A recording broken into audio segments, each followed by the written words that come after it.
എറണാകുളം അങ്കമാലി അതിരൂപതയിൽ കുർബാന തർക്കം തുടങ്ങിയിട്ട് കാലം കുറയായി. അതിൻ്റെ ഏറ്റവും ശക്തമായ രീതിയിൽ പ്രതിഷേധം നിൽക്കുന്ന ഒരു ഘട്ടത്തിലാണ് നിലവിൽ കാര്യങ്ങളുള്ളത്. നാളെ നടക്കാനിരിക്കുന്നത് സുപ്രധാനമായിട്ടുള്ള ഒരു സിനഡ് യോഗമാണ്. ആ സിനഡ് യോഗത്തിൻ്റെ തീരുമാനമെന്ന നിലയ്ക്ക് ആ സിനഡിന് മുമ്പ് തന്നെ ചില കാര്യങ്ങൾ പുറത്തേക്ക് വന്നിരിക്കുന്നു എന്നുള്ളത് തന്നെയാണ് ഇതിൽ പ്രധാനമായും പ്രതിഷേധത്തിനെ ശക്തമാക്കിയിരിക്കുന്നത്.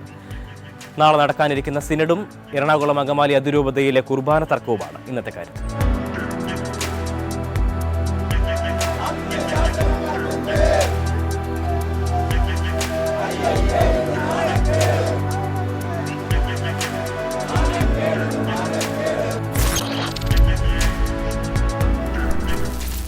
എറണാകുളം അങ്കമാലി അതിരൂപത ആർച്ച് ബിഷപ്പും ഒപ്പം തന്നെ രൂപതയുടെ ചുമതലയുള്ള ബോസ്കോ പുത്തൂറും ഒരു സർക്കുലർ പുറത്തിറക്കുന്നു. അതിൽ പ്രധാനമായും പറഞ്ഞിരുന്നത് ജൂലൈ 3 മുതൽ, അതായത് സെൻറ് തോമസ് ഡേ മുതൽ കൃത്യമായും പുതിയ കുർബാന രീതി, അതായത് സിനഡ് അംഗീകരിച്ചിരിക്കുന്ന കുർബാന രീതി മുന്നോട്ട് പോകണം. ഏകീകൃത കുർബാനയുമായി മാത്രമേ മുന്നോട്ട് പോകാൻ കഴിയുകയുള്ളൂ. അല്ലാത്ത രീതിയിലുള്ള കുർബാന അർപ്പിക്കുന്ന വൈദികരെ സഭയ്ക്ക് പുറത്താക്കും. അവർ നടത്തുന്ന കല്യാണങ്ങൾ പോലും ഒരു തരത്തിലും സഭയുടെ അംഗീകാരമുള്ളതായിരിക്കില്ല തുടങ്ങിയിട്ടുള്ള കാര്യങ്ങളായിരുന്നു ആ സർക്കുലറിൽ വ്യക്തമാക്കിയിരിക്കുന്നത്. ഈ സർക്കുലർ ഇറങ്ങിയതിന് തൊട്ടു പിന്നാലെ തന്നെ വലിയ രീതിയിലുള്ള പ്രതിഷേധവുമായി അൽമായ മുന്നേറ്റം ഉൾപ്പെടെയുള്ള ആളുകൾ രംഗത്ത് വരികയും ഒരു വിഭാഗം വൈദികരും അൽമായ സമൂഹവും വലിയ രീതിയിലുള്ള പ്രക്ഷോഭം നടത്തുകയും സർക്കുലർ കത്തിക്കുകയും ചെയ്യുന്ന നടപടിയിലേക്ക് വരികയുണ്ടായി. സിനഡിന് മുമ്പാണ് ഇത്തരത്തിലുള്ള ഒരു തീരുമാനം സിനഡിൻ്റെതായിട്ടുള്ള നിലയ്ക്ക് ഇറക്കിയത് എന്നുള്ള നിലയിലായിരുന്നു ഈ പ്രതിഷേധങ്ങളൊക്കെയും ഉണ്ടായിരുന്നത്.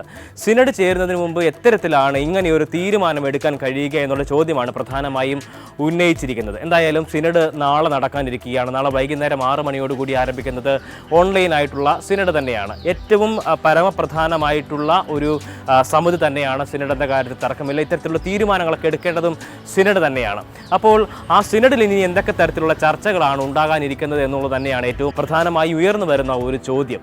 എന്തായാലും ഇത്തരത്തിൽ വിവാദമായിട്ടുള്ള സർക്കുലർ പുറത്തു വന്നു. ആ സർക്കുലർ അത്തരത്തിൽ വന്നിട്ടുള്ളതല്ല, അത് ഏതാണ്ടൊക്കെ ഒരു ഗൂഢാലോചനയുടെ ഭാഗത്തായി വന്നിട്ടുള്ള സർക്കുലറാണ് എന്നുള്ള നിലയ്ക്കുള്ള പ്രതികരണം സഭ ഔദ്യോഗികമായിട്ട് തന്നെ പുറത്തിറക്കുകയും ചെയ്തിട്ടുണ്ട്. പക്ഷേ അതൊന്നും തന്നെ നിലവിലിരിക്കുന്ന ഈ ഒരു പ്രശ്നത്തെ തണുപ്പിക്കാൻ പര്യാപ്തമായിട്ടുള്ളതല്ല എന്നുള്ളതാണ് പ്രധാനപ്പെട്ട ഒരു കാര്യമായി ചൂണ്ടിക്കാണിക്കാനുള്ളത്. എന്തായാലും നാളെ സിനഡ് ആരംഭിക്കാനിരിക്കുകയാണ്. ഒപ്പം തന്നെ ഈ സിനഡ് ആരംഭിക്കാനിരിക്കുന്ന ഈ ഘട്ടത്തിൽ ചില വൈദികരുടെ ഭാഗത്തു നിന്നുള്ള പ്രതികരണങ്ങൾ ഇങ്ങനെയാണ്.